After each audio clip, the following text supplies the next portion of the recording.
ఎవరితను? తన భార్య మీద అనుమానంతో చంపేశాడు మేడం. ప్రూఫ్స్ ఏమీ లేకుండా చేశాడు. ఎంత కొట్టినా నేరం ఒప్పుకోవట్లేదు మేడం. పక్క సెల్లికి తీసుకెళ్ళు. రారా.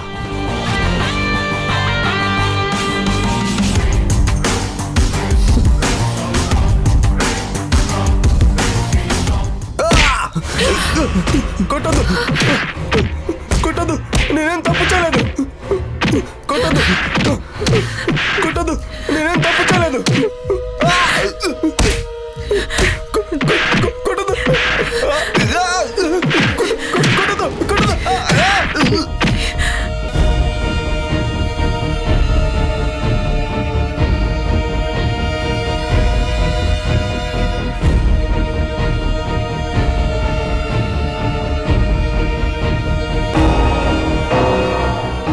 మేడం, వాడు ఒప్పుకోవట్లేదు మేడం. ఇలా తీసుకురండి వాడిని. Okay madam. వెళ్ళరా.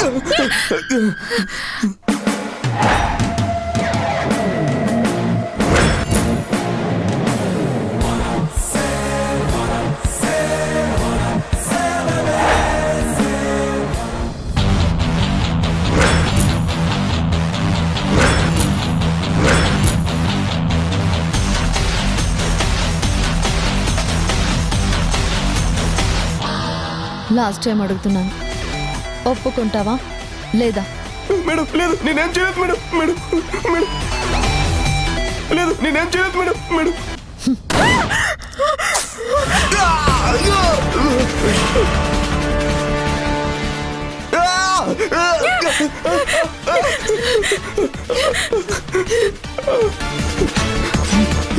మేడం నేనే చేశాను మేడం.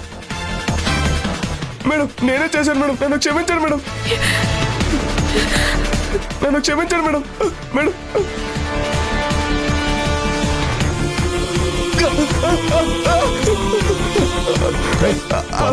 మేడం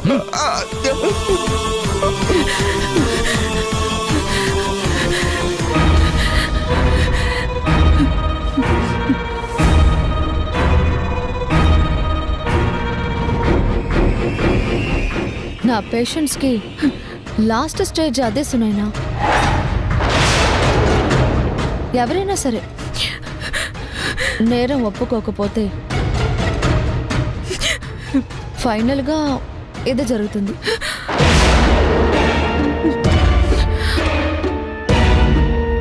ఇప్పుడు చెప్పు, నువ్వేమంటావు?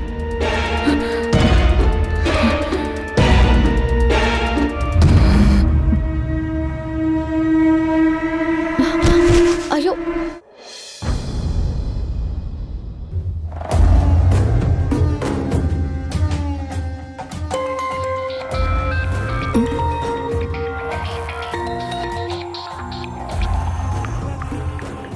మాసి ఫోన్ చేస్తుందేంటి? అమ్మా, రేఖ ఎక్కడికి వెళ్ళింది? ఏదో పని మీద బయటికి వెళ్ళింది, వచ్చేస్తూ ఉంటుంది. ఒక్క నిమిషం, మాసి ఎందుకో ఫోన్ చేస్తోంది. మోసీనా? చాలా రోజుల తర్వాత చేస్తుంది. ఆన్సర్ చేయమా, మాట్లాడదాం. హలో మాసి, ఎలా ఉన్నారు? చాలా రోజుల తర్వాత గుర్తొచ్చానే. హలో అరుంధతి, నాకు విషయం తెలిసింది. అది నిజమో కాదో అర్థం కాలేదు. ఏంటి మాసి? విక్కీ భార్య హాసిని విడాకులు కావాలని కోర్టులో కేసు వేసిందంట, నిజమేనా?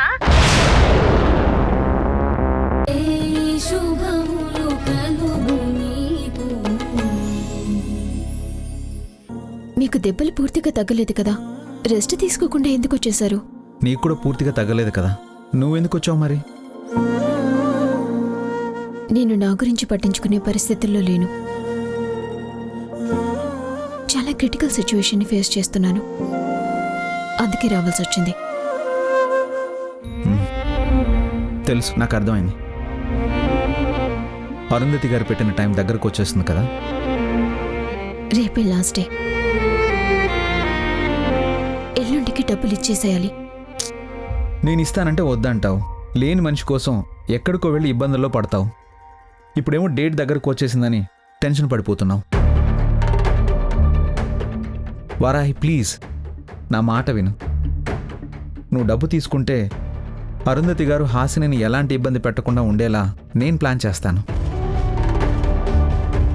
నువ్వు ఇప్పుడు డబ్బుల కోసం దయచేసి ఇంకెవరి దగ్గరికి వెళ్ళకు. దానికోసం నువ్వు లీవ్ కూడా పెట్టాల్సిన అవసరం లేదు. దానివల్ల నువ్వు ఇంకో ఇబ్బందుల్లో పడితే నేను భరించలేను. ఇది లీవ్ లెటర్ కాదు, మరేంటిది?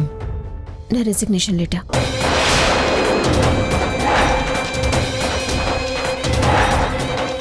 వాట్? నీకేమైనా పిచ్చా? అరే, చేసే జాబ్కి రిజైన్ చేస్తావా? అరే అయ్యో, నీకు నిజంగానే బ్రెయిన్ పాడైపోయింది. అరే, జాబ్కి రిజైన్ చేసేస్తే నీ అప్పు ఏమైనా తీరిపోతుందా? చెప్పు, తీరిపోతుందా? తీరిపోతుంది. ఎలా ఎలా తీరిపోతుంది? నాకు పీఎఫ్ కట్ అవుతుంది కదా, ఆ మొత్తం అమౌంట్ రిటైర్ అయితే నా చేతికి వచ్చేస్తుంది. అరే, అది నీకు రిటైర్మెంట్ ఏజ్ వచ్చిన తర్వాత అప్పుడు నీ అప్పు తీరేంత డబ్బు వస్తుంది. ఇప్పుడైతే కొంతే వస్తుంది. ఆ డబ్బుతో నువ్వేం చేస్తావు? అది తీసుకెళ్లి అరుంధతి గారికి ఇస్తే ఆవిడ ఒప్పుకుంటుందా? ఒప్పిస్తాము. వాట్? ఆ డబ్బు ఇచ్చి కాస్త టైం ఇవ్వమని రిక్వెస్ట్ చేసి ఒప్పిస్తాను. ఒప్పించి తర్వాత ఎలా? నీకు జాబ్ ఉండదు, మీ అమ్మగారికి పని ఉండదు, మీ చెల్లెలకి ట్రైనింగ్ పూర్తవ్వదు. అసలు ఏం చేసి మీరు ఆ డబ్బునంతా పోగేస్తారు? ప్లీజ్ వారాహి, నా మాట విను. నువ్వు జాబ్కి దయచేసి రిజైన్ చేయకు. నేను డెసిషన్ తీసేసుకున్నాను. తీసేసుకున్నావు. ఓ పెద్ద డెసిషన్.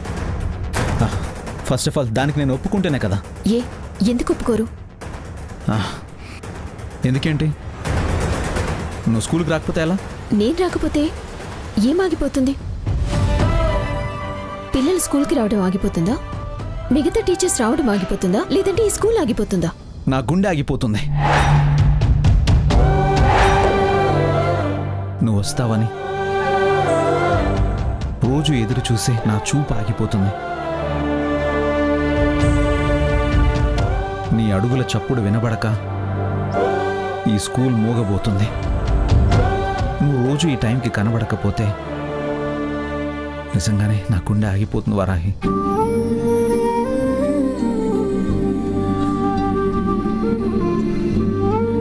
చూడండి సార్, అక్కడ అప్పు తీర్చకపోతే మా అమ్మ గుండె ఆగిపోయే పరిస్థితి ఉంది. మా అందరి జీవితాలు తలకిందులైపోయే పరిస్థితి ఉంది. అదేవి అర్థం చేసుకోకుండా మీరు ఏదేదో మాట్లాడతారేంటి? నేను రిజైన్ చేస్తున్నాను. ఎవరు ఒప్పుకున్నా ఒప్పుకోకపోయినా నా జాబు నా ఇష్టం. అది కాదు నేను చెప్పే. ప్లీజ్, మీకు పుణ్యం ఉంటుంది. నా రెసిగ్నేషన్ ని వెంటనే యాక్సెప్ట్ చేసి ప్రాసెస్ ని స్టార్ట్ చేయండి. నాకు రేపటికల్లా డబ్బులు అందాలి. ఎప్పటికీ తన గొప్పెట విప్పదు, ఎవ్వరికీ తన గుట్టును చెప్పదు. ఎందుకిలా ఎదురైనది పొడుపు కథ? తప్పుకునేందుకు దారిని ఇవ్వదు, తప్పు అనేందుకు కారణం ఉండదు. చిక్కులలో పడడం తనకే.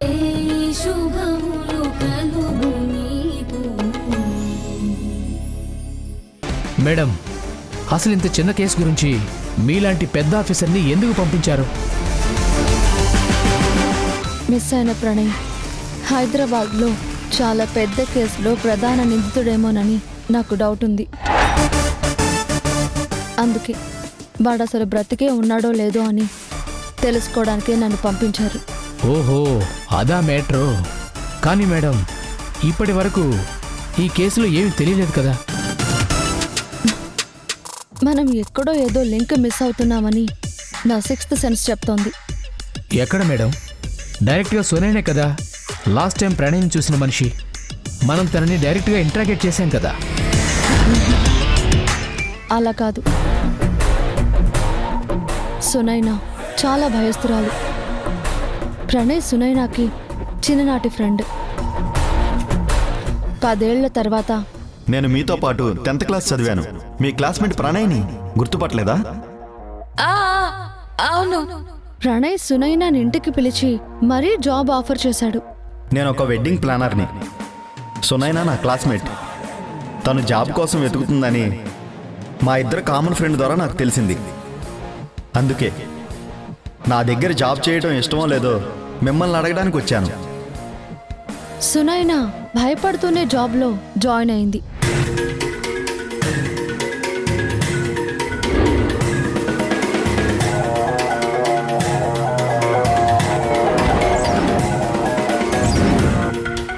జాయిన్ అయిన 2 రోజుల తర్వాత ప్రణయ్ సునైనాని ఆ పాతింటికి తీసుకెళ్లాడు.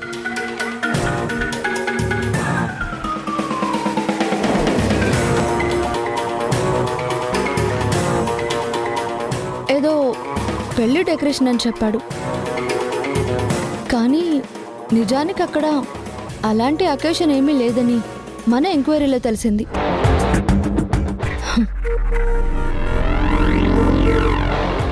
ఆ రోజు అక్కడికి తీసుకువెళ్ళిన దాని తర్వాత నుంచి ప్రణయ్ కనిపించట్లేదు.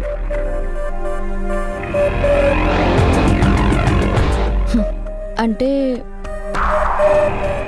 కావాలని కనిపించడం మానేసి ఆ బ్లేమ్ సునైనా మీదకి తోసేశాడా?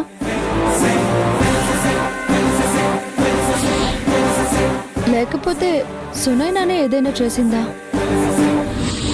ఈ టోటల్ మ్యాటర్లో మనం మిస్ అయిన మనిషి ఒకడున్నాడు.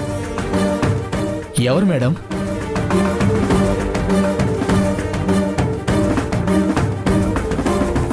నిఖిల్.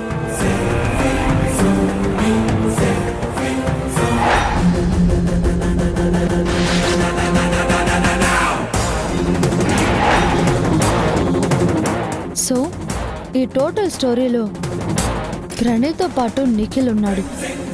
ప్రణయ్ మిస్ అయ్యాక వాడి షర్ట్ తీసుకొచ్చిన వాళ్ళ అమ్మతో పాటు నిఖిల్ కూడా వచ్చాడు. కానీ మనమెందుకు వాడిని ఇంట్రోగేట్ చేయకుండా వదిలేసాం? ఎస్ మేడం, మీరు చెప్పింది కరెక్టే.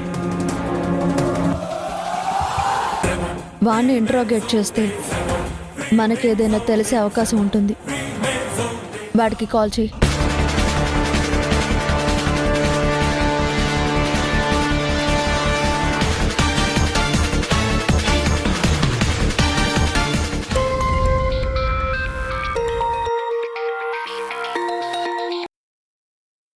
హలో. అరే నిఖిల్, నేను ఇన్స్పెక్టర్ అలెగ్జాండర్ని. సార్ చెప్పండి సార్. నిన్ను డీసీపీ మేడం ఒకసారి స్టేషన్కి రమ్మన్నారు. స్టేషన్కా? ఎందుకు సార్? నీతో ఒకసారి మాట్లాడాలంట, త్వరగా రా. సార్ కొంచెం పనిలో ఉన్నాను సార్. ఆ పని ఫినిష్ చేసుకొని అరగంటలో వచ్చేస్తాను సార్. సరే సరే మేడం, అరగంటలో వస్తాడంట మేడం.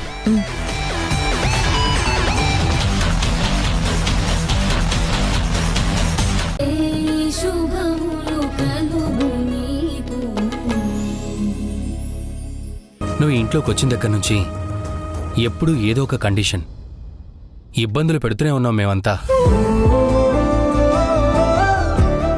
బయటికెళ్తే చీరలే కట్టాలని, భోజనం మేం చేశాకే నువ్వు చేయాలని,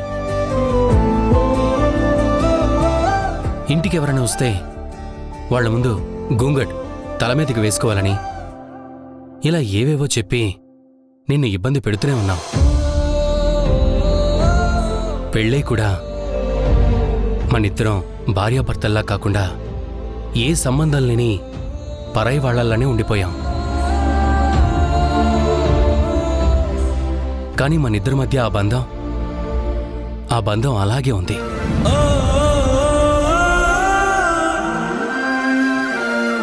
కాబట్టి ఇద్దరం ఒకే గదిలో పడుకుంటున్నాం.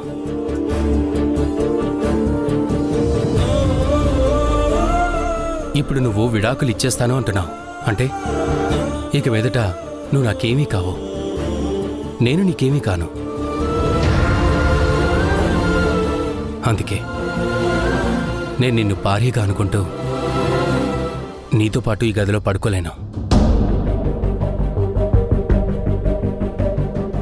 ఓ ఆడపిల్లగా నీ ప్రైవసీ నీకివ్వాలి.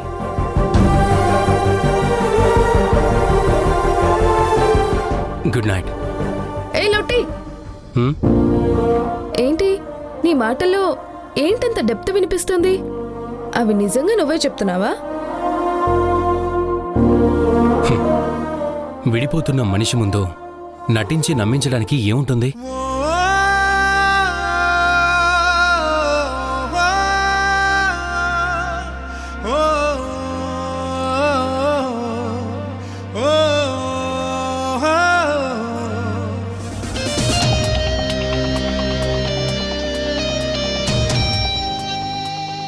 అసలు అంత అవసరం ఏముంది?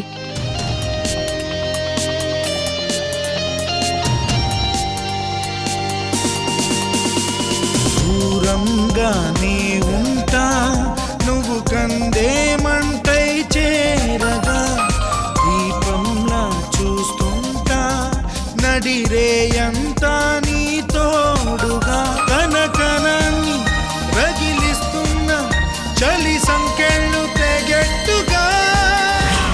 వీడేంటి విచిత్రంగా ప్రవర్తిస్తున్నాడు? ఏమైంది? సునైనా, ఈ చైన్ ఎందుకు వేసుకున్నావు? ఇదా ఇది ఇది వెంటనే ఓ 1,00,000 రూపాయలు తీసుకొని విజయరాయ్ రోడ్లోకి రావాలి. ఇది కంగారు పడుకో, నేను జాగ్రత్త చెప్పడానికే అడిగాను. ఇలా ప్రతి చిన్న విషయానికి భయపడిపోతూ ఉంటే నీ ఫ్రెండ్స్ నిన్ను ఆట పట్టిస్తారు. నార్మల్గా ఉండు. అలాగే అక్క, అలాగే. జాగ్రత్త. సరే అక్క.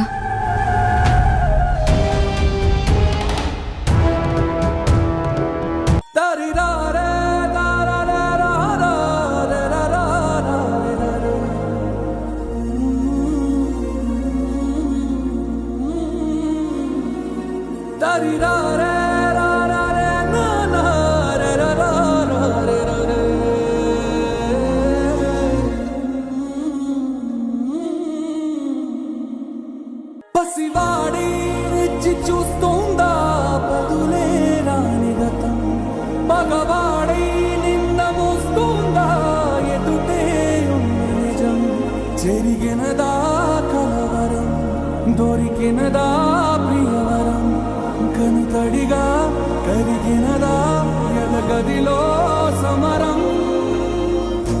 ఏది మనదనుకుంటా ఏది కాదనుకుంటా, లేని తలరాతని వెతికే మనసుకు ఏమని చెబుతా, ఎంత కని దిగిపోతా.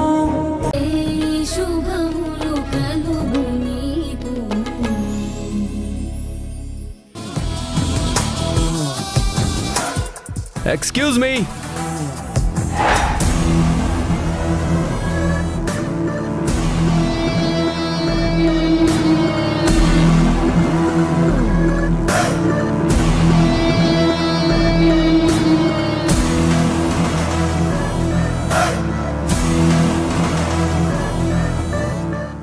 ఎవరు బాబు నువ్వు? నా పేరు రఘు అండి. నేను పోచయ్య కొడుకుని.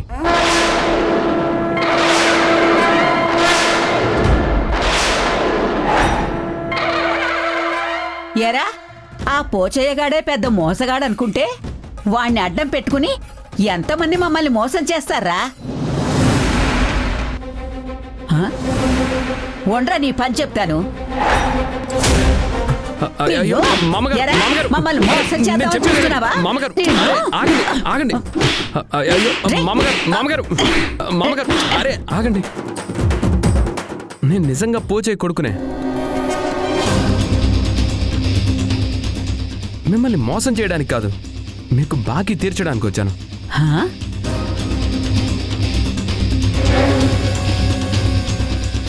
నిజమండి, మీ దగ్గర మా నాన్న తీసుకున్న 10 లక్షలు వడ్డీతో సహా కలిపి మొత్తం 25 లక్షలు ఇవ్వడానికి వచ్చాను.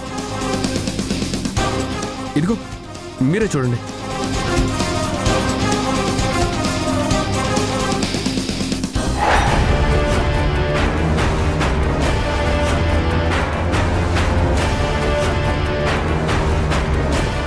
చూడండి.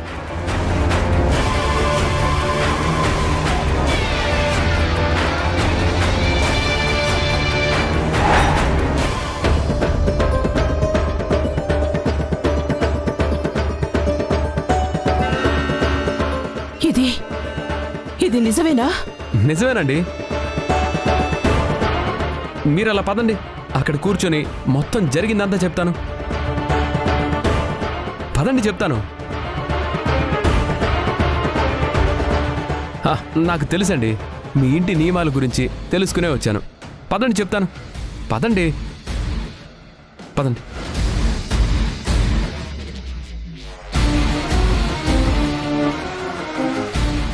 కూర్చోండి, ముందు మీరు కూర్చోండి. కూర్చోండి చెప్తాను. ఇవిగోండి మొత్తం 25 లక్షలు. అసలు విషయం ఏంటంటే మా నాన్న 2 నెలల కిందటే చనిపోయారు.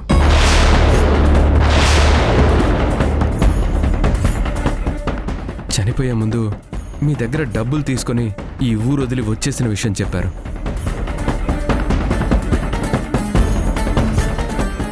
ఆ డబ్బునే పెట్టుబడిగా పెట్టి చాలా సంపాదించారు. కానీ హైదరాబాద్లో పోచయ్య అనే మనిషి లేడని. మేము ప్రస్తుతం ఉంటుంది సూరత్లో.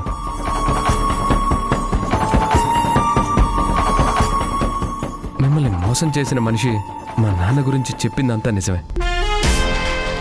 కానీ ఉంటున్న ఊరి గురించే తప్పుగా చెప్పి మిమ్మల్ని అందరినీ తప్పుదారి పట్టించింది.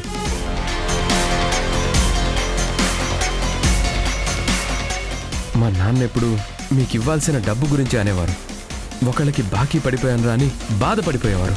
కానీ చనిపోయే ముందు మీ ఊరు పేరు డీటెయిల్స్ చెప్పారు. ఎలాగైనా ఈ మొత్తం మీకు అందజేయమన్నారు. ఇదిగో తీసుకోండి. ఈ రోజుతో మీ బాకీ తీరిపోయింది.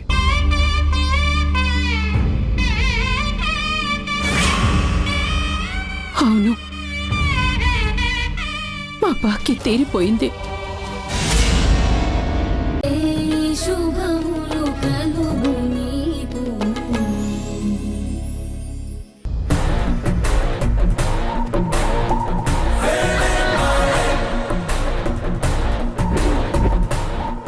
Alexander, madam. నిఖిల్ వచ్చాడా? రాలేదు మేడం. వెంటనే వాడి నంబర్ ట్రేస్ చేసి వాడే ఏరియాలో ఉన్నాడో తెలుసుకొని నాకు చెప్పండి. Okay madam.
కాపాడు.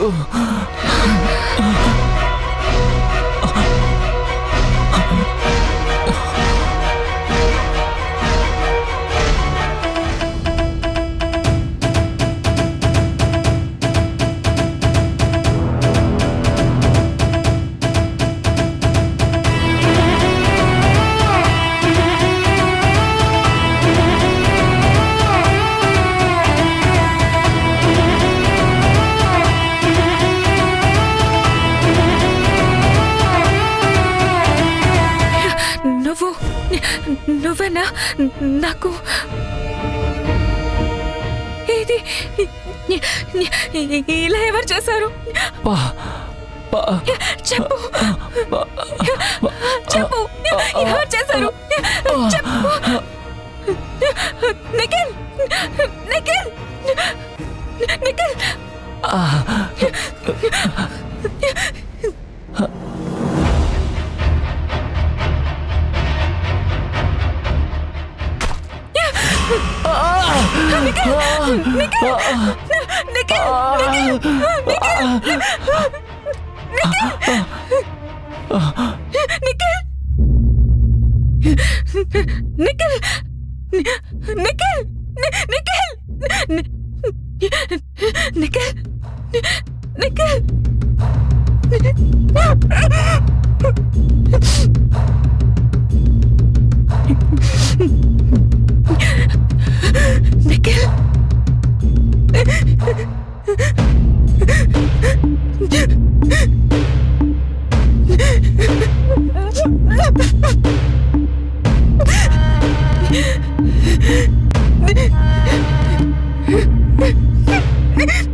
ఎందుకు ఇలా జరుగుతోంది? ఒకదాని తర్వాత ఒకటి 2 చావులు నా చేతులతో. చీమని కూడా చెప్పాలనుకోను, అలాంటిది 2 మనుషుల్ని, 2 చావులకి నేనే కారణం. ఈ చేతుల్లోనే 2 చనిపోయారు. ఏం చేయాలి? నేనేం చేయాలి?